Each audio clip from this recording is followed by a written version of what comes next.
Hello, everybody, and welcome to a very special holiday episode of your Bish Therapist podcast. I am your host, Melissa Reich, your Bish Therapist, a real life therapist turned pop culture aficionado, here to serve clinical interpretations and hot takes on all things pop culture. Today's episode, as promised, is going to be a special, brief episode to help everyone navigate the holidays. So, this time of year, Christmas is coming up for those who celebrate. Hanukkah just passed and Kwanzaa is coming up as well. And for those of you who, don't celebrate, it's just winter. It's cold. Well, in a lot of places. It's dark early. It's just this time of year can be challenging, whether it's the holidays or not. So I wanted to just pop in, first of all, to say hi. I've missed you all. My break has been less relaxing after Kyle Richards blew up my life. And for those of you who don't know, or if you don't follow me on Instagram, I'll briefly kind of tell you what happened. So I had posted a clinical interpretation about what I felt was going on with Kyle. And I posted it on my Instagram page, which, by the way, if you don't follow me on Instagram, please go over and follow me, Your Bish Therapist, YOURBISH Therapist on Instagram. Because when I watch shows and I'm not doing my podcast, I write out some clinical interpretations and I share them there, and people seem to really enjoy that. And on one occasion, I guess it was about 2 weeks ago now, I posted this clinical interpretation of Kyle, what I felt was going on with her, and she reposted it. She literally, I was like, oh my God, what is happening? I saw that she reposted it, and I thought at first it was like, oh, this can't be Kyle. This is, a fake Instagram page, whatever. And then I really saw that it was her, and my whole life blew up in a 48-hour period. Everybody was talking about me on podcasts. I was in some Bravo news articles and things like that. And I got like 4,000 new followers overnight. It was wild. It was incredibly wild. And essentially what Kyle said was, please read every slide of this post, because this is, what's been happening. And I'm still flabbergasted. I still can't believe that really happened. It was a wild experience. And, I don't know what else to say about it other than, Kyle, if you're listening, I love you. Thank you. Appreciate you. And to everyone who's just been so supportive and so wonderful and just continues to be, thank you, thank you, thank you. Thank you to all the new followers. And I can't wait to see what happens next. So today what I'm going to talk a little bit about is I'm going to give some tips and recommendations for getting through the holidays, the winter season, get together with family or friends or, what have you. Or sometimes, this is a tough time because people aren't able to do that. So I'm just going to share a little bit of my wisdom to you to hopefully help get through this time. So the first tip that I have is this is for people who have a lot of trauma and who will be around their families. My first bit of advice is to remember that you're an adult now and stay grounded in the present moment. And remember that you are in charge. Sometimes it's really triggering for folks who have a history of trauma to be around family, or sometimes to not be around family. That can be triggering too. And so when you have a lot of feelings about stuff, you really have to check in with yourself and remind yourself that this is now, this isn't then.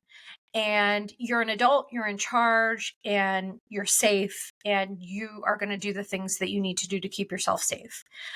So I think that for people who have a history of trauma can be really important. I also am a really big, in my practice, I focus a lot on your inner child. I think we all have these inner children that are feeling hurt and ignored and all of these things. So I think that, in that same vein, talking to yourself about, having your own back and reminding yourself that, you're in charge now. And, this day, the holidays or winter or whatever it is, it can be what you want it to be, irrespective of what family may or may not be doing. So the second boundary, especially with families, is to set healthy and flexible boundaries. And why I say flexible is that sometimes if our boundaries are too rigid, it is a signal of that's not so much a boundary as it is unresolved painful emotions disguised as a boundary. Well intentioned, but I just think it's really important to be aware of that. The third thing is to stand strong when those boundaries are tested, because they will be. So the nature of boundary setting is that people, whoever you set boundaries with, they're going to test your boundaries, because family dynamics and systems are very complicated. But what I can tell you is that when one part of the system changes, it does shift the entire system, whether the rest of those people in the system are changing or not. So I hope that gives people a little bit of a sense of hope, in terms of your changing your behavior and setting healthy boundaries. It can be effective with the rest of the system, whether they change or not. So hopefully, that's music to your ears, because I just think that's really powerful. And I always really like to share that with people, because most people don't realize that. They think, well, my mom or my dad or this or that. And it's like, well, it doesn't necessarily have to make a difference what they're doing now.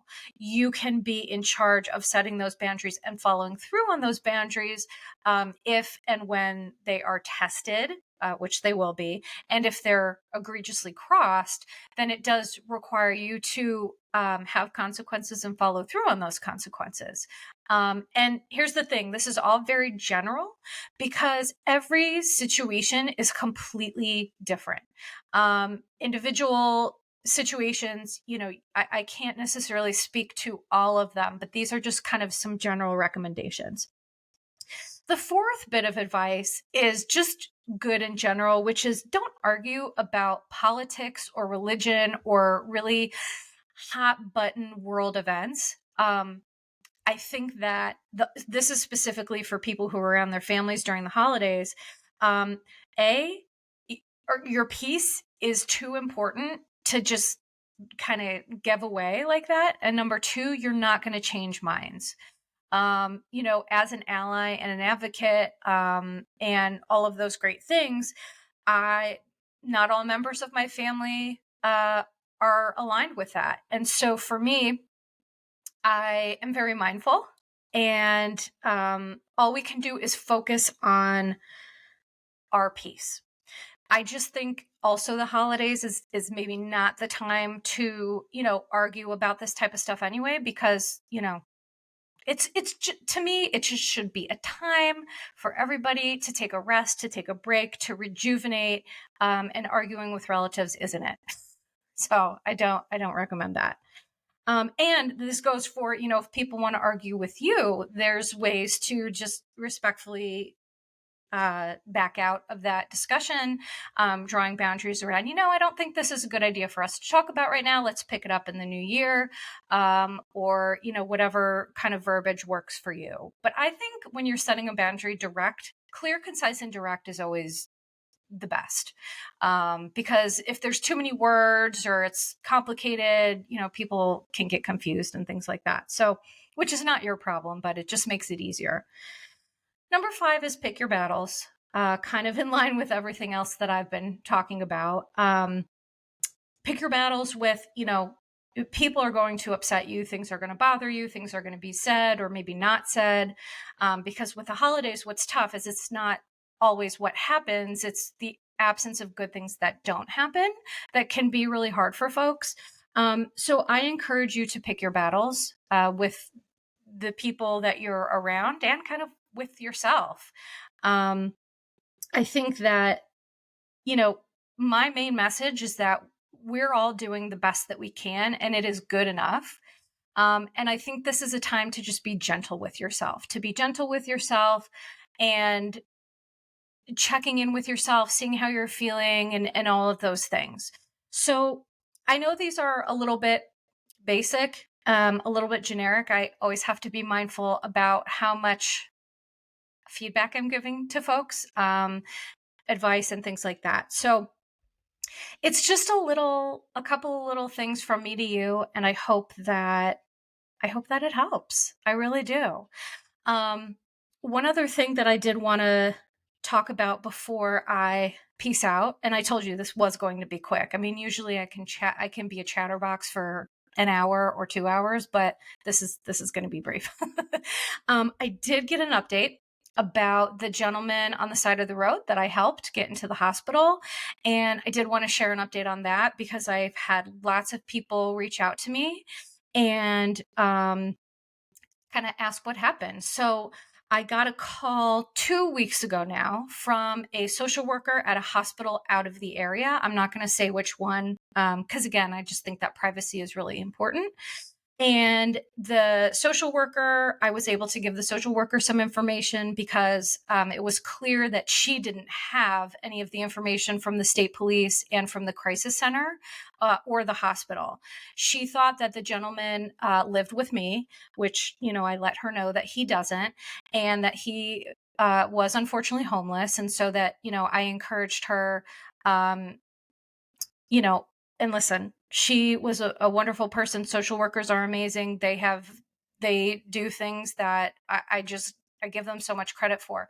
But what I encouraged her to do was to look at a placement for him. And number one and number two, to call the Pennsylvania State Police and to call the crisis center, who might have more information that I wasn't exactly privy to. So the good news is that he is still safe. He's warm. He's being fed. Since that time, I haven't gotten any updates in terms of where he's going or will be going, but he was hospitalized for a large amount of time, which, I'm grateful for. He clearly needed that. And, just knowing that he's safe and warm, especially, here it's freezing out in Pennsylvania. It's like 30 degrees. Oh, so gross. Which, by the way, I love when I hear people in LA talking about how cold it is and it's like 60. When I was watching Real Housewives of Beverly Hills and they were like, it's freezing and it was 60 degrees, I was like, that is summer weather for us. That is wild. So I guess East Coast folks and West Coast folks have different temperature points. I don't know. So anyway, I am thrilled that he is safe and he is, okay, and he is being taken care of. And, I'm just super, super grateful for that. And that's about it. So I know this is a real short one, real brief. But keep an eye out for number one. Season 2 will be coming mid-January. And another thing that's pretty exciting is I have a couple of really great collaborations in the pipeline. I'm not going to discuss those yet or who I'm collaborating with or whatever, but I'm very excited to bring you a whole bunch of wonderful new content for season 2. In addition to collaborations, I am going to have some professionals on the show and, I'm going to keep serving Bish. So I just am so grateful for you all. I miss you. I can't wait to get back into, the swing of things with season 2 of the podcast. But I have been incredibly grateful for the little bit of a break. Although the day that I decided I was taking a break was the day Kyle reposted my stuff. And so it was a little bit less of a break than I had anticipated, but I am intensely grateful for the opportunity, for the validation. It's good to know I still got it. And I'm just really receiving a lot of great feedback from folks about the podcast and things like that. So I'm just so grateful and so appreciative. I can't wait to come back in January. And I just thank you all from the bottom of my heart. I hope you all have, for those who celebrate, I hope you all have wonderful holidays, New Year's and all of that good stuff. Oh, and one other reminder, the last thing I'm going to say is that for folks who are sober, this can be a really, really challenging time. And so, what I want people to know is that whatever you need to say, to stay sober, if people are pushing alcohol or drinks, no is a complete sentence. Okay. And this goes for everyone setting boundaries. No is a complete sentence. I do fall victim to this myself, where I want to over explain myself, or give some sort of explanation for why I need to set a boundary. But that's I've learned not to do that, and so I encourage you all. You don't need to over explain. No is a complete sentence.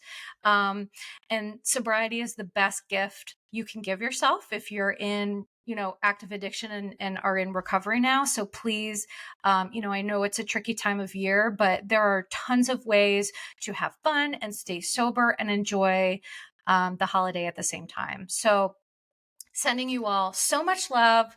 Thank you, thank you, thank you. And I look forward to seeing you in January. Please take care of yourselves and each other. Let's not forget that. Disclaimer. Posts are not intended to diagnose, treat, or provide medical advice. Your Bish therapist is for entertainment and informational purposes only. The podcast, my opinions, and posts are my own and not associated with past or present employers, any organizations, Bravo TV, Greyheart Productions, or any other television network. The information in YBT podcast and on its social media is provided for general informational purposes only and is not intended to diagnose or treat. Please do not act or refrain from acting based on anything you read, see, or hear on YBT podcast or associated social media. Communicating with YBT via email and or social media does not form a therapeutic alliance. Melissa, operator of YBT, is unable to provide any therapeutic advice, treatment, or feedback.